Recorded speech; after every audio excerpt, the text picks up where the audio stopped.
Today, you're banned. Thanks, Albo.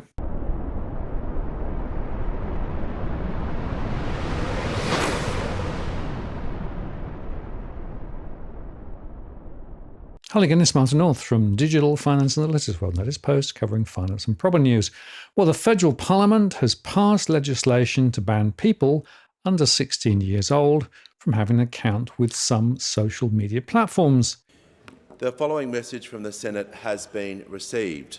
The Senate returns to the House of Representatives a bill for an act to amend the Online Safety Act of 2021 and for related purposes, and informs the House that the Senate has agreed to the bill with the amendments in the annexed schedule. The Senate requests the concurrence of the House in the amendments. I give the call to the Leader of the House. I move the amendments be considered immediately. I'll put the question. Those opinions say aye. Against no. I think the ayes have it. The ayes have it.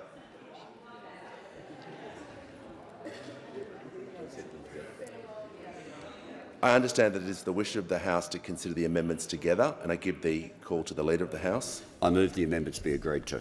The question is the amendments be agreed to. I'll put the question. Those opinions say aye. Against no. I think the ayes have it.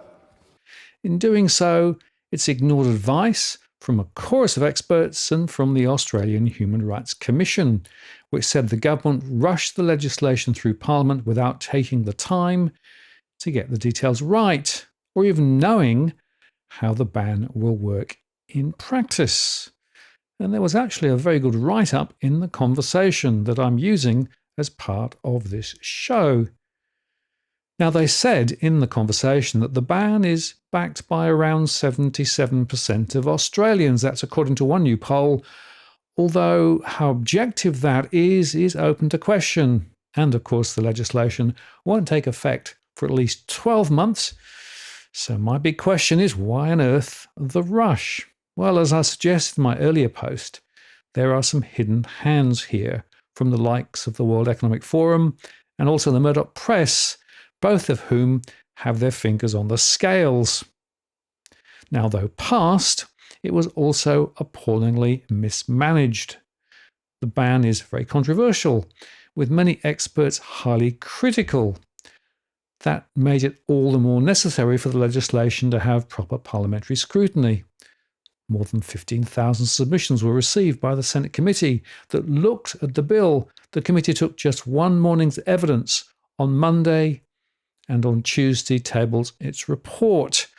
And it's worth noting that as the bill was discussed in the Senate and voted on, there were more than 30,000 people watching the live stream, not on the official YouTube channel from Parliament, but by an enterprising YouTuber who was actually going live with it, which shows you the power of social media. Anyway, kudos to the senators who stood up against the bill right down to the wire as it passed the Senate, and there was some very important commentary by those senators on the way through. We will just drop a few of those in now. I rise today in support of this legislation, and I want to make one thing abundantly clear from the outset. The Coalition has always been firmly opposed to the implementation of a mandatory digital ID. There is rightfully widespread concern in the community about the security of personal data. With data breaches and leaks from major corporations dominating the news, it's entirely understandable that Australians are worried about the safety of their private information. But beyond the issues of data security, there is a much bigger concern at the heart of this debate, the growing dangers that social media poses for our children. And when it comes to the tech giants, platforms like Facebook, Snapchat, Instagram and TikTok, it's clear these mega corporations have shown time and time again that they have not prioritised our children's safety. I echo the very real concerns of many who reached out to me on this matter, and I want to be clear that I don't support any system, including a digital ID, that compromises the privacy and security of Australians. Such things should always be voluntary. Thanks to the efforts of the Coalition, the bill includes crucial safeguards that prevent social media companies from forcing anyone to hand over sensitive personal information or documentation. This bill is not about restricting individual freedoms or lecturing parents on how to raise their children. It's about giving parents the tools and support they need to protect their kids from the very real dangers that are online. The core focus of this legislation is simple. It demands that social media companies take reasonable steps to identify and remove underage users from their platforms. This is a responsibility these companies should have been fulfilling long ago, but for too long they have shirked these responsibilities in favour of profit. This is not a radical concept, it's a necessary one. Similar provisions are already in place in places like Florida, Utah and Louisiana, where social media companies are required to take reasonable steps to verify the ages of their users. These steps are overseen by regulators, ensuring that companies are held accountable for their actions. Under this legislation, failure to comply could result in fines of up to $50 million. Let's be clear, these companies have the capability to act. They can deploy their vast resources when they choose to do so. Take TikTok, for example. In 2023, TikTok removed 76 million underage accounts globally, including 1 million right here in Australia. So that's 76 million underage accounts globally they removed. And they did that of their own accord. And it wasn't too difficult, too complex, too hard, or anything like that. They just did it. They did this also without requiring digital IDs or any sensitive personal documentation. Instead, they used technology they already have. They used technology that they already use. The same technology that they can use to customise feeds and algorithms, which they do every single day. They use it to identify underage users. If TikTok can do this, so can other tech giants like Meta, which is valued at some $2 trillion. Imagine if there were a financial incentive to identify underage accounts. I expect we wouldn't have to wait too long to see some outcomes in that regard. Mark Zuckerberg and his billionaire peers have repeatedly demonstrated that they care more about money than they do about the safety and the mental health of our children. They have the ability to do this without compromising or changing any mechanisms of privacy that people have not already handed over when they open their own accounts voluntarily. This bill takes a big stick approach. It's the only way to get their attention and force them to make the changes that are so desperately needed. We must hold them to account, and this legislation does just that. Social media and the digital world is an ever-evolving tech behemoth, and it's long overdue for our laws to evolve with it. Ask any millennial what their online experiences were like 10 years ago, and compared to now, you'll see a massive shift, and it's not a good shift. It's not a positive one. Social media platforms for young people were once dominated by dedicated safe spaces for children. Sites like Club Penguin, where families felt confident that their kids were protected. But today that landscape has changed dramatically. Studies show that just a single exposure to extremist, racist, misogynistic or violent content can trigger algorithms that push even more harmful content to the viewer. Just one view, and then it can become part of your standard feed. So a child just needs to happen across it once, and then it'll keep coming. And we aren't talking about websites on the dark web. We aren't talking about obscure blogs on the depths of the internet. We are talking about content that is littered across TikTok, Instagram and Facebook. TikTok, which was deliberately designed to be addictive. Think about that for a moment. Do we really want 13-year-old children being exposed to this kind of platform and content, where their purpose was to make it addictive to our children.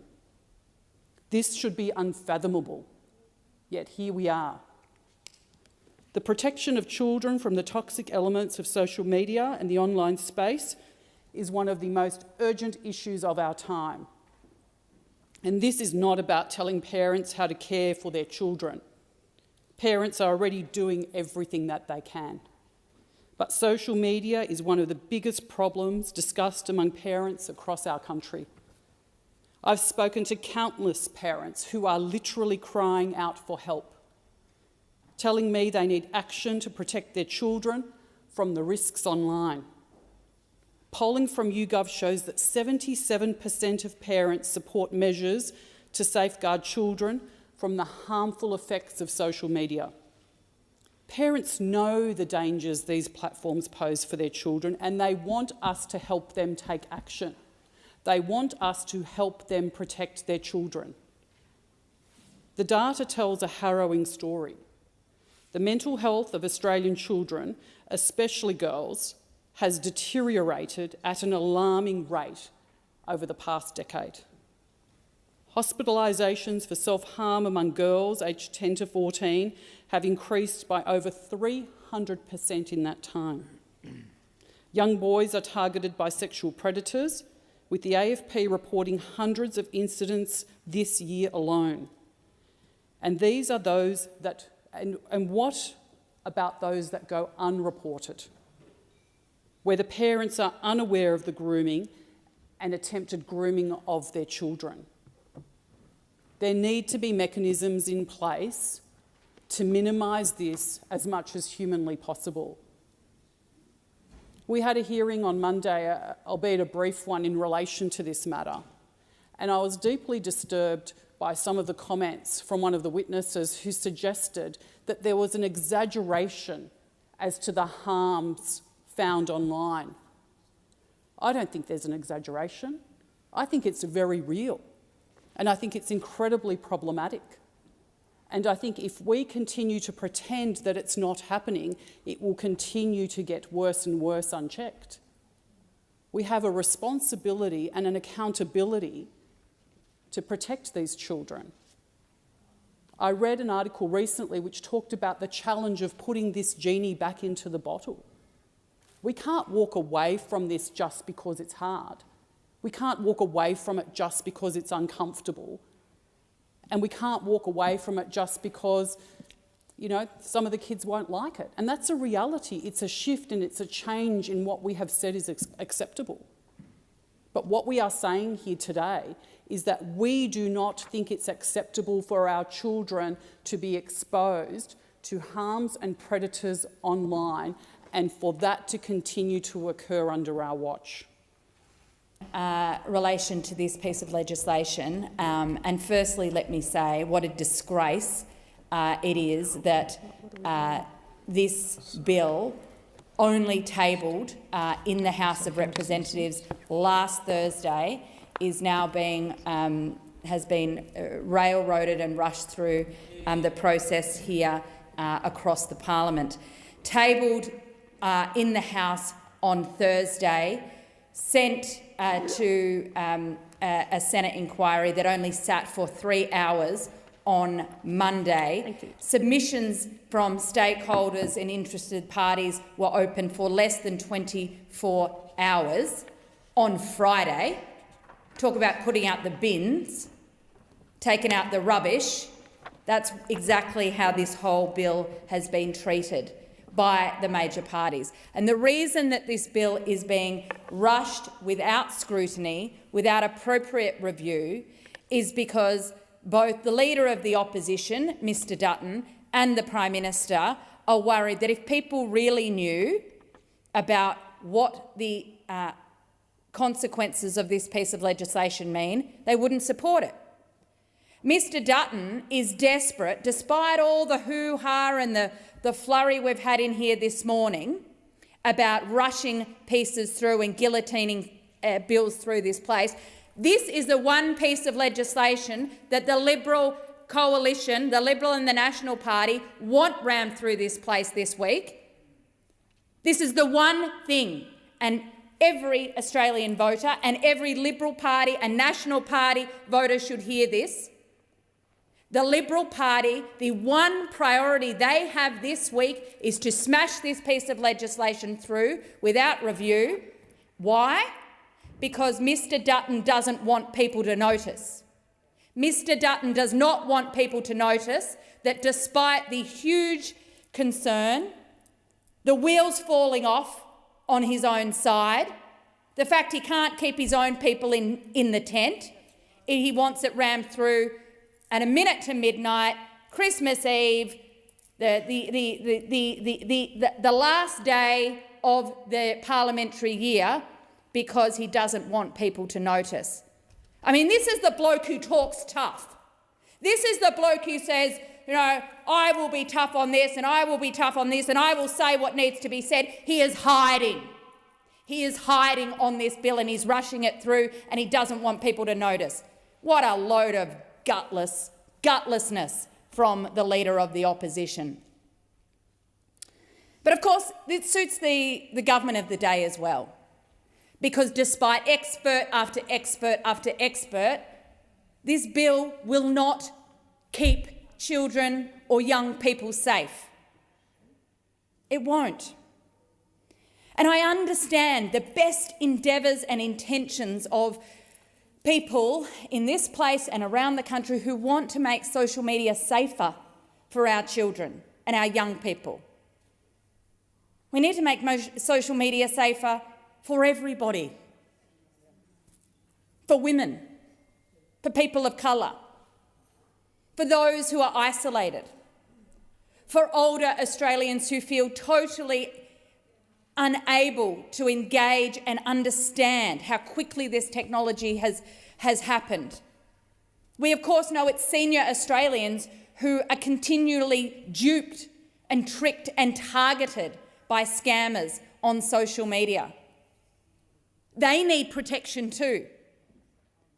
They need to be able to know that when they log on to Facebook or they open up YouTube or they participate in sharing their playlist on Spotify, young and old Australians have the right to know the platform is safe. We wouldn't expect that the rules of safety, respect, civil discourse are out the window in the car park at Coles. We don't think that just because something happens in the car park at Coles rather than the car park at Woolworths, that there is a different set of rules and standards and laws to be enforced. But here we have a situation where online and in social media, it's a free-for-all. So we do need to do something about making these platforms safer. For far too long, the big tech companies have hoodwinked governments, have hoodwinked bureaucrats, have set their own rules, made massive profits off self-regulating or non-regulating themselves. And it's time that was reined in. But that's not what this bill does. This bill gives a false sense of security. It gives the Prime Minister and the Leader of the Opposition a fig leaf to say they understand, they care about parents' concerns about children and young people online. But they're trying to fool Australian parents. They're trying to look like they're doing something while actually doing not much at all. I think this is really dangerous. I think giving Australian parents a false sense of security is actually going to make things more harmful for our young people online, more harmful for women on social media, more dangerous for our young people, our teenagers who are already dealing with so many issues in this world. This is a bill that is the example of the emperor with no clothes. And Peter Dutton and Anthony Albanese, as the leaders of the two major parties who want to rush this through without scrutiny, they're standing there side by side naked. They don't have they are emperors with no clothes. And they want people to be fooled. We actually need a serious debate about what we do to make these platforms genuinely safer, so that young people aren't exploited, targeted, harassed. They're not in danger of harassment or distress. But that's not what this bill does. If this government really cared about making these platforms safer, you wouldn't be rushing this. You would be putting a duty of care on these platforms to make them responsible for ensuring they have a legal requirement and responsibility to protect their customers, to protect the users, to protect everyday people. But instead, this bill lets the big tech companies off the hook by pretending that young people can just be banned from the internet. There's been some promises made around regulating the platforms to make them safer, make them more responsible, stop them from profiteering off harmful content. But none of that is in this bill. The social media ban is the emperor with no clothes. Fool's gold. It's pretend. It's like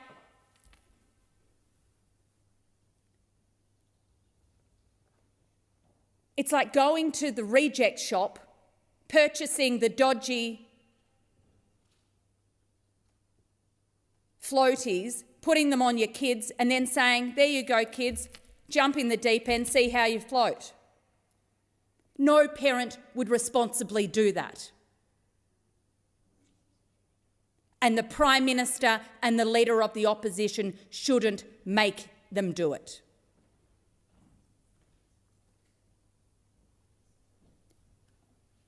This bill is rubbish. And I'm angry about it because it doesn't actually meet the needs, the very serious needs of the concerns and the very real concerns that parents have. It's pretend. The Prime Minister and Peter Dutton are pretending to deal with a very, very serious issue.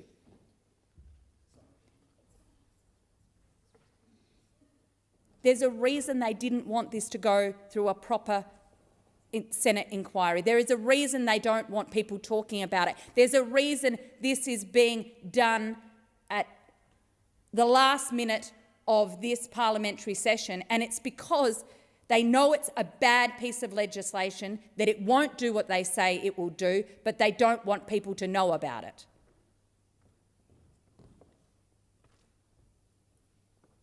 Trying to fool the Australian population that they are doing this in the interests of children is abhorrent. They're not. They're doing it in their own political interests. This is a political fix, not a social media fix. The ban is rubbish. You just said that taking mobile phones off children at schools has been very, very successful. The question I have is, why can't you take mobile phones off children when they're at home? We take the phones off our children in the bedroom. We take them off the phone during the weekdays. They're allowed to have the mobile phone or the devices on the weekend, but that's in between sporting requirements. Me forcing them to take the dog for the walk, the mother telling them to get out there on the trampoline, go gardening, whatever. So I'm confused as to why we can't have some good old-fashioned parental supervision. Whatever happened to the role of the family, the role of the parents in the family? And I've been advocating for years the need to have a parent to stay at home while you're raising your children, and I stayed at home for 4 years. I don't want to turn this into saying women should stay at home. I've never said that, because Dad should stay at home more often. And indeed, I was just talking to Senator Hanson-Young yesterday. She's saying how she fought to have children in the chamber, and what a great thing that is. What a great thing that is.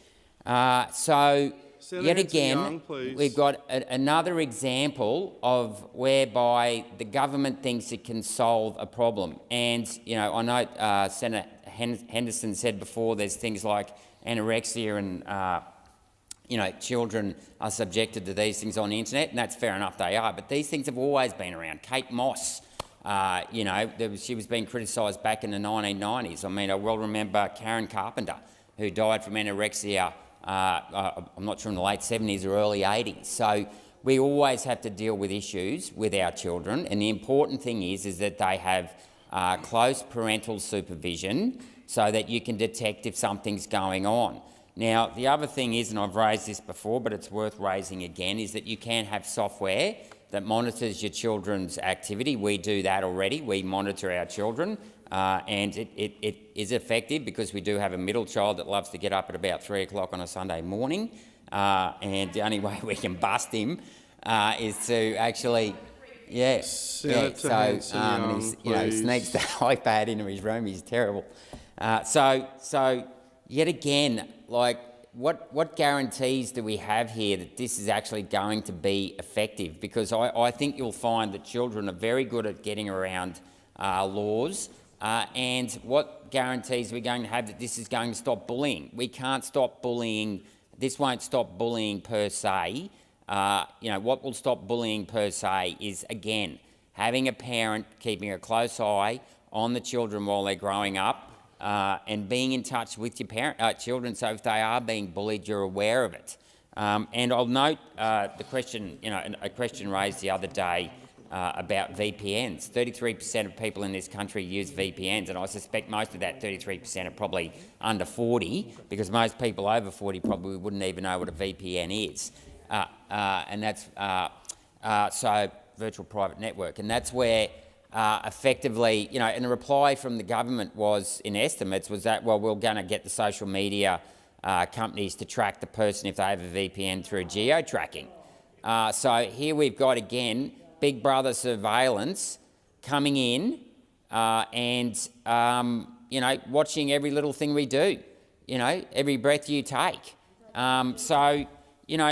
What is it? Every time we come down here, I feel like we're just holding the line, and we're not even doing that when it comes to government overreach and surveillance and command and control. My remarks are directed to the Minister, but also to people listening at home and to the Senate, and also to researchers and historians who will look back on this vote today in an attempt to understand what the hell the Senate was thinking.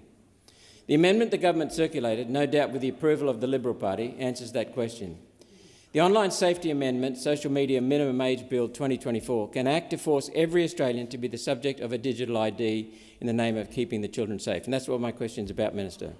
The committee accepted widespread public concern the bill was designed to force everyone to get a digital ID, and promised to include an amendment to specifically rule that out. This government amendment, SY 115, that you've moved, new provision 63DB1, excludes the use of government-issued identification or use of a digital ID. Great. Except 63DB2 provides that if social media platforms can come up with an alternative means of assessing age that does not involve digital ID or government documents, then they can, wait for it, accept a digital ID identification.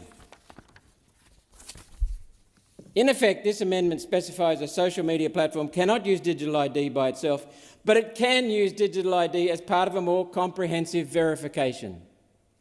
There's no need to guess what that could be. This bill contains the answer: age assurance software. The company which has been awarded the tender for the age assurance trial is a British company called Age Check Certification Scheme, whose main business is the provision of digital IDs backed by age assurance software. TikTok has used age assurance software to remove 1 million underage accounts from TikTok in Australia. The software can tell if a person is, for instance, under 12. That's useful. The smaller the gap between the user and the target age, 16 in this case, the less accurate it is. This software can't tell age within 6 months, and there's no way of knowing the person turned 16 on the day of their application. You just can't tell that from a face scan. Accessing social media on your 16th birthday, and most likely for months afterwards, will require a second identifier containing that child's facial scan and their date of birth, which is a digital ID, which this company specialises in. You're setting them up. I've criticised this bill as an opportunistic attempt to capitalise on the public desire for better regulation of social media to force all Australians to get a digital ID. I'll say that again. I've criticised this bill repeatedly, as have others, as an opportunistic attempt to capitalise on the public desire for better regulation of social media to force all Australians to get a digital ID. This amendment requires a change in my language, which is now: this bill is an opportunistic attempt to require every child, once they turn 16, to get a digital ID if they want to access social media. What age does the government's digital ID start from? 16. What a coincidence! This wasn't the intention all along. That's misinformation. This amendment actually exposes the original intention of the bill. Your amendment exposes the original intention of the bill, which was hidden in what looked like a poorly drafted bill. It wasn't poorly drafted, it was deliberately dishonest, and the short committee referral, which the government fought against, has exposed the deceit. The truth is now out there, and the decision before the Senate is a simple one. A vote for this bill is a vote to require every child to get a digital ID on their 16th birthday. Compulsory digital IDs aside, there are many other reasons to not pass this bill. I will now share with the Senate and with posterity the words of Australia's Human Rights Commission on the bill. One Nation fully supports the Commission's position, which deserves to be included in the Hansard record of the debate. I'll quote: "Social media is a vital platform for young people to share their ideas and opinions, engage in dialogue and participate in social and cultural activities. It can be a valuable educational tool by providing access to diverse perspectives, new and learning opportunities, as well as vital information about health, well-being and safety. A blanket ban risks unjustly curtailing these freedoms. Social media is integral to modern communication and socialisation. Excluding young people from these platforms may isolate them from their peers and limit their ability to access much-needed information and support. This is particularly important for young people from marginalised, vulnerable or remote communities. The social media ban will rely on effective age assurance processes." This is their words, Human Rights Commission. "The social media ban will rely on effective age assurance processes being adopted, which means that all Australians may be required to prove their identity in order to access social media. This may potentially require all Australians to provide social media companies, all Australians, to provide social media companies with sensitive identity information which poses a risk to our privacy rights in light of recent examples of data breaches and personal information being stolen. Technical workarounds, such as VPNs and false age declarations, may undermine the effectiveness of the ban. Additionally, a ban will not address the root cause of online risk or make the platform safer for everyone." End of quote.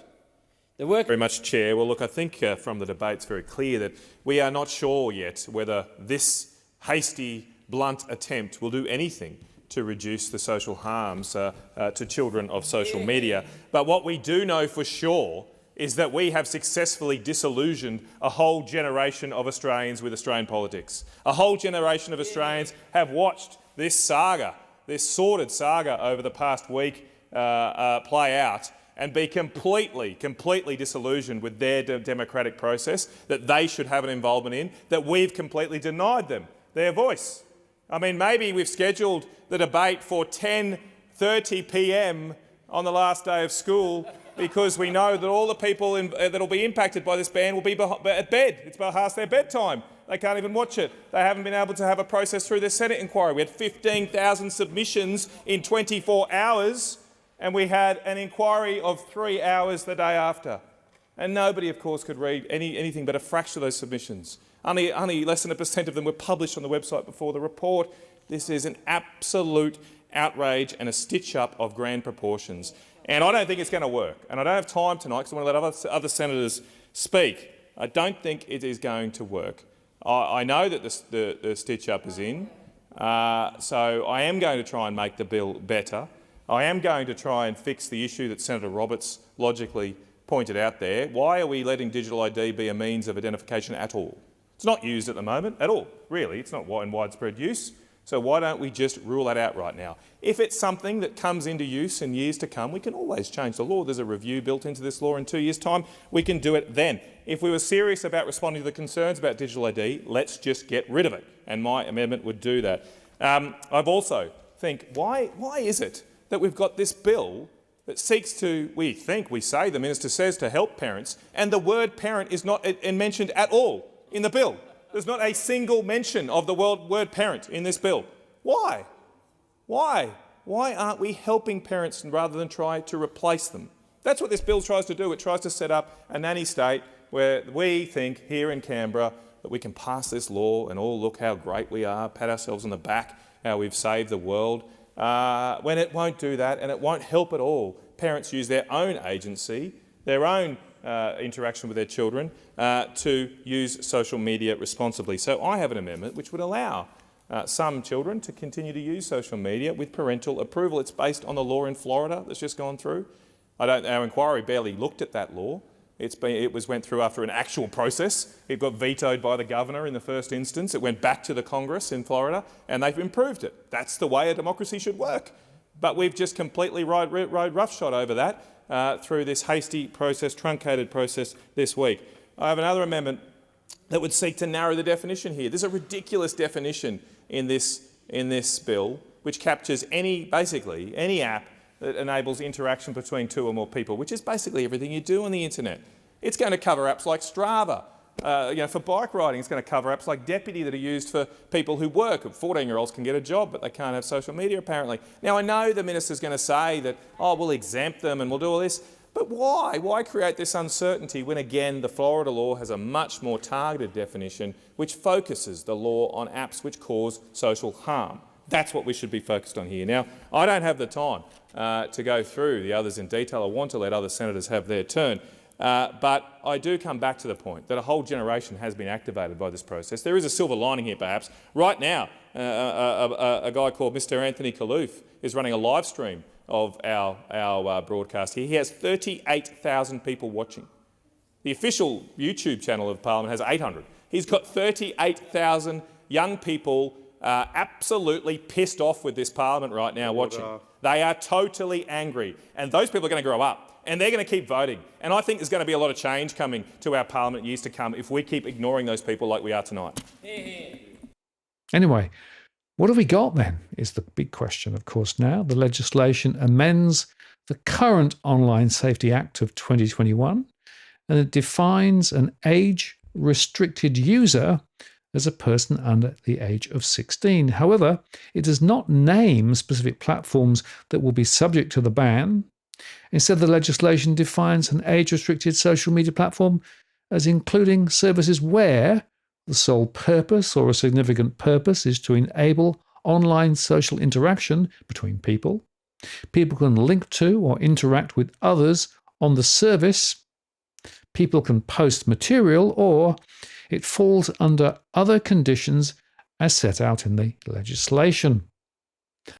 Now, it's interesting to note the legislation does note that some services are excluded, but does not name specific platforms. For example, while services providing online social interaction would be included in the ban, this would not include online business interaction. While it remains unclear exactly which social media platforms will be subject to the ban, those that are will face fines of up to 50 million Aussie dollars if they don't take reasonable steps to stop under-16s from having accounts. Now, while there were reports that YouTube will be exempt, the government has not explicitly confirmed this. What is clear at the moment is that people under 16 years will be able to view the content on many platforms online, but just without an account. The legislation does not mention messaging apps such as WhatsApp and Messenger, or gaming platforms such as Minecraft specifically. However, news reports have quoted the government as saying those would be excluded, along with services with the primary purpose of supporting the health and education of end users.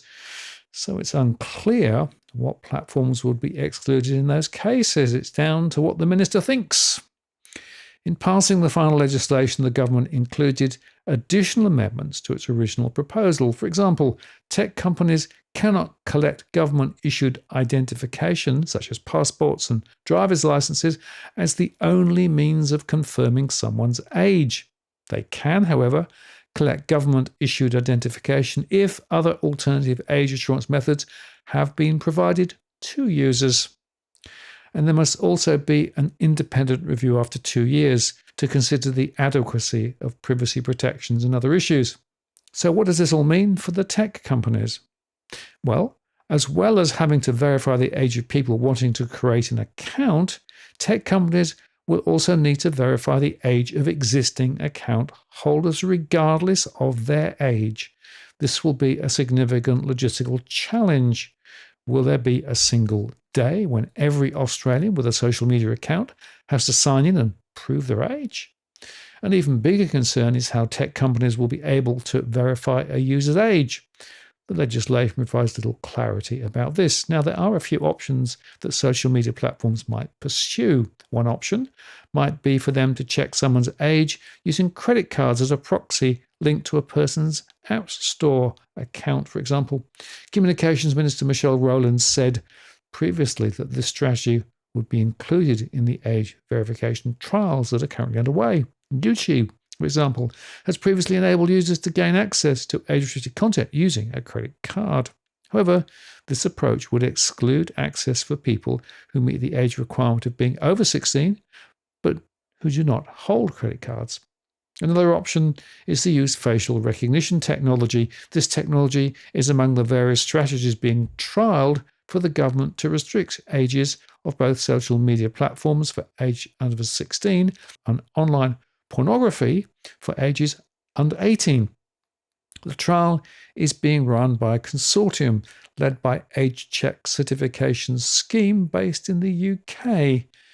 And the results won't be known until the middle of 2025. However, there is already significant evidence that facial recognition systems contain significant biases and inaccuracies. For example, commercially available facial recognition systems have an error rate of about 0.8% for light-skinned men, compared with nearly 35% for dark-skinned women. Even some of the best-performing systems in use currently, such as Yoti, which Meta currently offers to Australian users ahead of a global rollout, has an average error rate of almost 2 years for people between the ages of 13 to 16 years. And what about the digital duty of care? Remember that? Earlier this month, the government promised to impose a digital duty of care on tech companies. This would require the companies to regularly conduct thorough risk assessments of the content on their platforms. And companies would need to respond to consumer complaints resulting in the removal of potentially harmful content. This duty of care is backed by experts and by the Human Rights Law Centre. The parliamentary inquiry into the social media ban legislation also recommended the government legislate this. It remains unclear exactly when the government will fulfil its promise to do just that. But even if the duty of care is legislated, that doesn't preclude the need for more investment in digital literacy. Parents, teachers and children need support to understand how to navigate social media platforms safely. And in the end, social media platforms should be safe spaces for all users. They provide valuable information and community engagement opportunities to people of all ages. The onus is now on the tech companies to restrict access for youth under 16. However, the work needed to keep all of us safe and to hold the tech companies accountable for the content they provide is only just beginning. And if indeed they continue to join the dots between digital identification and other digital services, this still has the way of becoming the thin end of the digital control wedge. So the bottom line is, well, despite the Senate's best efforts, this legislation is incoming, but of course it's so vague as to be really very, very difficult to know how it's going to play out. And meantime, it means that those who are younger may not be exposed to social media until they turn 16, when bingo, it's open season. So there's a whole bunch of new issues being formed there as well. This is massive disaster. The process should have been extended. The discussion should have been more extensive, and we'd have had a much better piece of legislation at the end of the day, because something does need to be done, but just shutting down those under 16 years seems to me to be a sledgehammer to crack a nut, and unfortunately it's not even the right nut. I'm Martin North from Digital Finance Analytics. Many thanks for watching, and I'll see you again next time.